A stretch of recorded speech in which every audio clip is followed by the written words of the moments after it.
વિચરતી વિમુક્ત જાતિના વિદ્યાર્થીઓને ડિપ્લોમા અભ્યાસ માટે મળતી સરકારી સહાય બંધ કરી દેવાતા રોષ ભભૂકી ઉઠ્યો। રોષે ભરાયેલા વિદ્યાર્થીઓ સહિત સમાજના આગેવાનો પહોંચ્યા હતા જિલ્લા કલેક્ટર કચેરી ખાતે। કલેક્ટરને આવેદનપત્ર આપી વિદ્યાર્થીઓ સાથે થતો અન્યાય રોકવાની માંગ કરી। આગામી દિવસોમાં જો કોઈ ઉકેલ નહીં આવે તો ઉગ્ર આંદોલન કરવાની ચીમકી ઉચ્ચારી। અમારી માંગ એ જ છે કે એનટીડીએનટીના વિદ્યાર્થીઓને શિષ્યવૃત્તિ મળવાપાત્રની સરકારે મનાઈ કરેલ છે, તેથી અમને શિષ્યવૃત્તિ સરકાર આપે તેથી અમે કલેક્ટર કચેરીએ અમે આવેદનપત્ર આપવામાં આવ્યા છીએ। અમારી પૂરી સમાજો બધી ભેગી થઈને આવી છે। અમે સરકારને નમ્ર વિનંતી કરીએ છીએ કે અમને આવેદનપત્ર અમે આપીએ છીએ તો અમને શિષ્યવૃત્તિ મળવાપાત્ર રહે તેવી નમ્ર વિનંતી।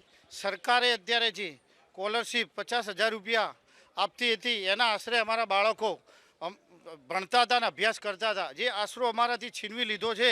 હવે કઈ જગ્યાએ અમે જઈએ અને જે અમારો હક છે જો અમને પાસો નહીં આપે તો અમે આંદોલન પણ કરીશું। અત્યારે કલેક્ટર સાહેબશ્રીને આવેદનપત્ર આપવા આવ્યા છીએ અને આવેદનપત્ર આપ્યા પછી જો અમને અમારો હક પાછો ચાલુ કરવામાં નહીં આવે તો પૂરા ગુજરાતની અંદર, પૂરા ભારતની અંદર અમે 40 જાતિઓ એક સાથે મળી અને આંદોલન કરીશું